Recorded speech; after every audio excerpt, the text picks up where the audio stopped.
Assalamualaikum warahmatullahi wabarakatuh. Bersama dengan saya Emri Valiar Septian. Di sini saya sebagai asisten praktikum modul 3 propagasi antena akan menjelaskan propagasi antena itu sendiri. Jadi propagasi itulah perlambatan suatu gelombang.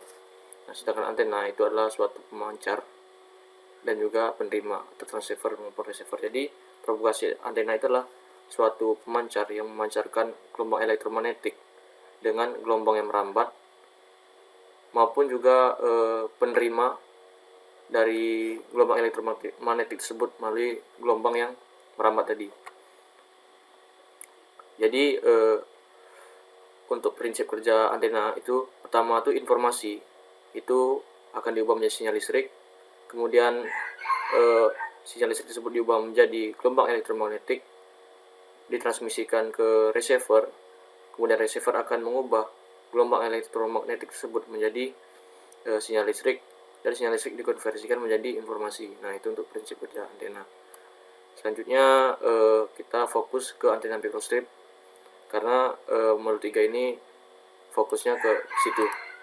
Nah, jadi antena microstrip ini suatu antena yang sudah familiar digunakan terutama di gadget kita sendiri, itu menggunakan antena microstrip. Jadi antenanya itu berukuran kecil dengan gelombang yang kecil juga, microwave. Jadi di antena microstrip itu ada parameter-parameter. Nah, yang pertama tuh kita bedah dulu, ada 3 bagian di antena microstrip. Yang pertama ada ground plane.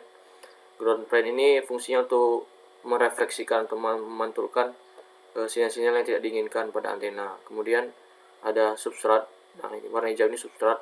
Kalau warna kuning tipis ini ground. Substrat ini bahan yang kita gunakan. Jadi bahan yang kita gunakan tuh familiarnya tuh FR4. Itu nilainya 4,3. Itu yang permitivitas relatif dari bahannya. Kemudian ada patch bagian selanjutnya.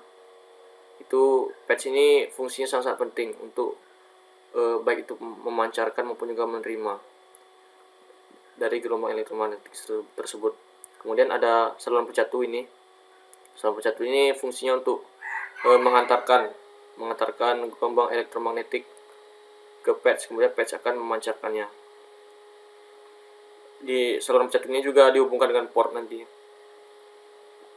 Nah, untuk yang parameter-parameternya itu ada H, itu ketebalan substrat.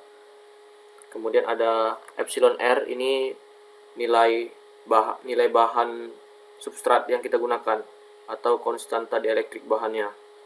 Kalau FR4 itu 4,3 nilainya. Kemudian ada ground plane ini.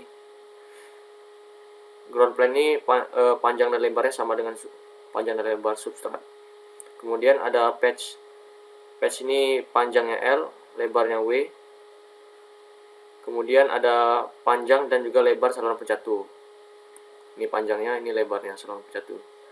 Nah, setelah kita tahu caranya bagaimana untuk mendapatkan nilai-nilai tersebut, itu melalui perhitungan dan juga rumus. Nah, ini yang pertama itu ada W. W itu lebar. Jadi lebar dari patch itu dapat dihitung dengan menggunakan rumus ini. 1.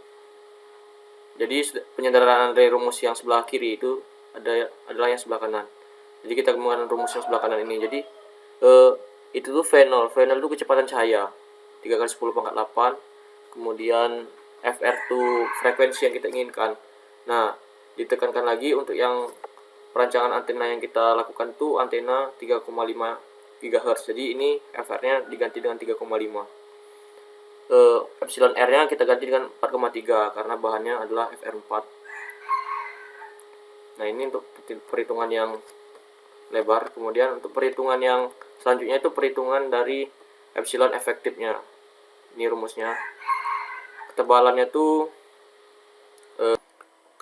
itu adalah 1,6 mm. Konstanta dielektriknya itu 4,3 ini ya. Salah ketik bahannya. Ini untuk yang parameter-parameter yang diketahui. Nah, setelah kita menghitung parameter-parameter ini dengan rumus-rumus yang sudah ditawarkan, nah selanjutnya kita menghitung panjang dan lebar ground. Nah, ini rumusnya. Tinggal dikalikan dan dijumlahkan saja dari perhitungan yang didapat sebelumnya. Nah, untuk perhitungan khusus sendiri itu ada saluran antena. Jadi perhitungannya perhitungan khusus untuk yang saluran antena ini. Jadi pertama kita nyari B, ini rumusnya, kemudian nyari WF, panjang saluran lebar saluran pencatu dengan rumus ini. Saya dapatkan B tadi. Kemudian untuk yang lambda G itu panjang gelombang substrat dapat dihitung dengan rumus ini, sehingga kita bisa mencari panjang dari feed line atau panjang saluran pencatu dengan rumus ini. Nah, untuk yang ini kan ada ini apa? Nah, di panjang gelombang itu kan ada epsilon efektif kan. Nah, epsilon efektif ini bukan yang kita gunakan di epsilon efektif yang kita hitung sebelumnya, yang ini. Sorry. Yang ini. Nah, jadi kita bukan menggunakan epsilon efektif yang ini, tapi kita terlebih dahulu melihat kondisional dari karakteristiknya. Jadi, pertama tuh setelah dapat WF ini, kita bagi dengan H atau ketebalan 1,6 yang kita tentukan tadi. Jika hasilnya tuh lebih kecil dari 1, maka kita hitung dulu epsilon efektif khusus untuk yang saluran pencatu dengan rumus ini. Nah, jika lebar saluran pencatu dibagi H itu lebih besar dari 1, kita gunakan epsilon F yang ini dengan rumus yang ini. Nah, itu untuk ketentuan mencari panjang gelombang substrat. Nah, dari panjang gelombang substrat ini kan kita bisa mencari panjang feed line-nya. Nah, itu untuk perhitungan-perhitungannya. Nah, dari perhitungan itu kita bisa mencari VSWR atau perbandingan antara gelombang berdiri dan juga gelombang maksimum. Nah, jadi diharapkan dari perancangan yang kita udah lakukan, itu VSWR-nya tuh nanti di bawah 2. Kemudian return loss-nya diharapkan dari perancangan yang kita lakukan itu di bawah min 10 desibel.